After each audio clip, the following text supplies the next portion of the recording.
Alright, home racing fans, we're going to talk a little bit more about the Carrera NASCARs. We did a full series on tuning the car, basically keeping it in stock form aside from a guide.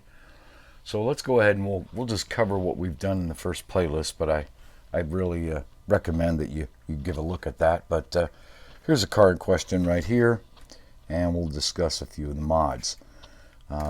Inside the car, you can see that we have radiused or sanded all the outer edges of the chassis so it doesn't hang up on the body, to give it a little bit better float. You'll notice right here on the tops we've sanded that lip off of there, like I call the cups. Sanded those off so that the body posts, when you loosen the screws, they can move around a little bit. It doesn't bind them. The front tires, they're stock. They've just been trued on our tire raiser. Get them nice and true. And then the one main modification is the guide. I like the CG Slot Cars adapters. Use the small, it says S right there, for these cars. Sand it out a little bit, and then I like my Slotting Plus guide. Kind of have it trimmed a little bit there. That's what they're designed to do, is to trim them. So we've done that, and then we've used the stock parts back here, the axle, the wheels. It's all stock, and again, all we've done is put them on the ye old tire raiser, trued them up, and I use Paul Gauge tires, the standard compound for out here on the oval. It works great. So that's what we've done so far. As you can see, it's a little dirty. I've put some miles on this car, but now we're gonna do a few more things. We're gonna talk about upgrading some of the running gear to some better quality if you're wanting to. We're going to talk a little bit about lowering some other mods. So if this interests you, stick around. Just the way the car is, though, it runs really good.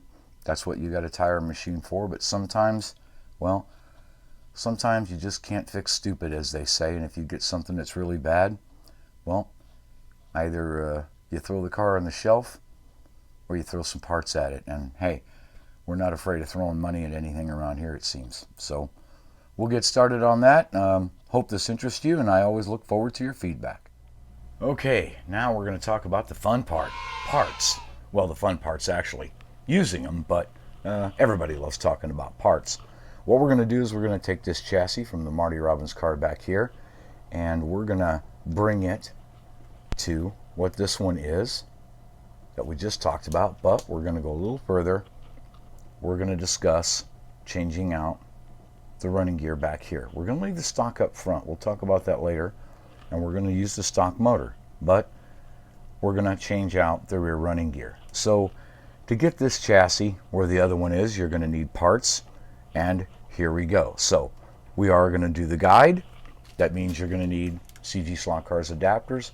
I like getting the combo adapters, one small and one large. We use the small here, but just in case the next car comes by that needs a large, you have it in your box. Next, you're going to need a guide. You know, you pick the guide that you like. I like these Slotting Plus universals.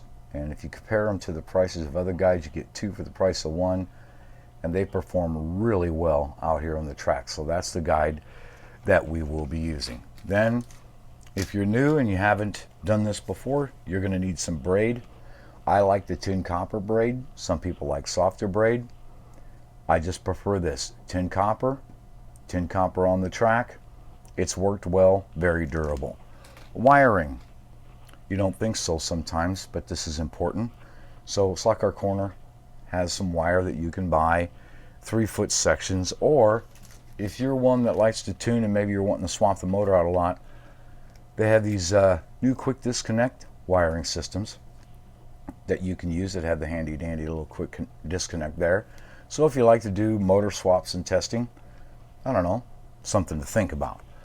So next thing we're going to talk about is the rear axle, and you're not going to use any of this. Okay, you're going to pop this out and pretty much scrap it and keep the rear tires as a spare, because you know the fitment and the knurling of the axle, it's just time to change it all out to better quality components. So first of all, we're going to get some axles. Again, I like the Slotting Plus. They're a good value. They work great, fit well on the wheels and the gears. That's just my choice. You can use slotted, but I like the slotting plus. Now let's talk about the wheels. Because we're talking about the classic NASCAR here, I'm going with the CB Design classic steel wheels. These are the 17 by 8. I mean, and they just look perfect on these cars. All you have to do is give them a little paint to match the car in question. Now, as far as tires go, you're going to need tires for your wheels.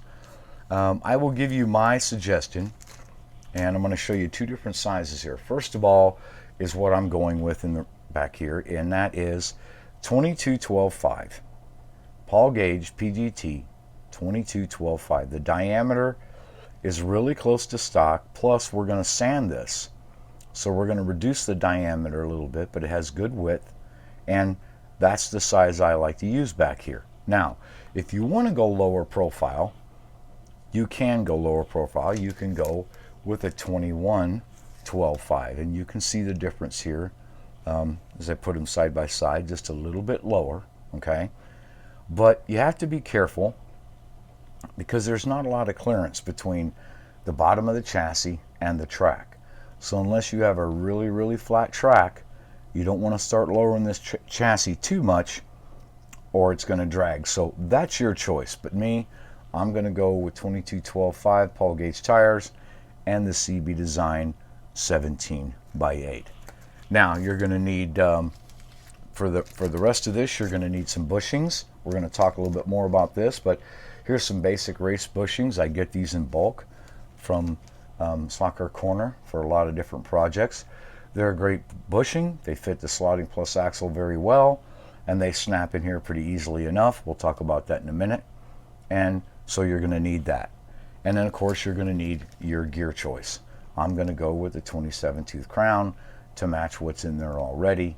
We're just going to make this a little bit better quality, so I'm just going to keep the standard running gear. Now, as far as any other accessories go, if you're new to tuning and everything else, you might want to get some guide spacers to adjust this guide, so you can set it up for different tracks, different heights. So these are always good to have in the toolbox, and if you need them when you're doing aluminum wheels, you might want some shims. Always pick these axle spacers up. They're like solid gold when you really need them. So anyway, we pretty much covered everything, but there's one more thing I want to throw in there, and we're going to go back to the bushings here, and that's these bushings from Slotting Plus. Now when we get to the part where we're going to put this in here, I want you to notice these bushings have a conical bushing inside of them, kind of like a slotted bushing that you see, and it's inside this housing, and what it does is it moves, and it makes it very, very easy to center the axle and get it to where it's just perfect alignment. So especially on cars that sometimes have a lot of flex back here. So it depends on your track, your motor, everything. How much flex are you going to be bringing to the table? Well, that's where I kind of like these bushings. They're just self-aligning and they're easy to use. So this is something you might want to think about when you're ordering the aftermarket gear. Anyway, this is pretty much the end of part one. We're going to get started on the tuning.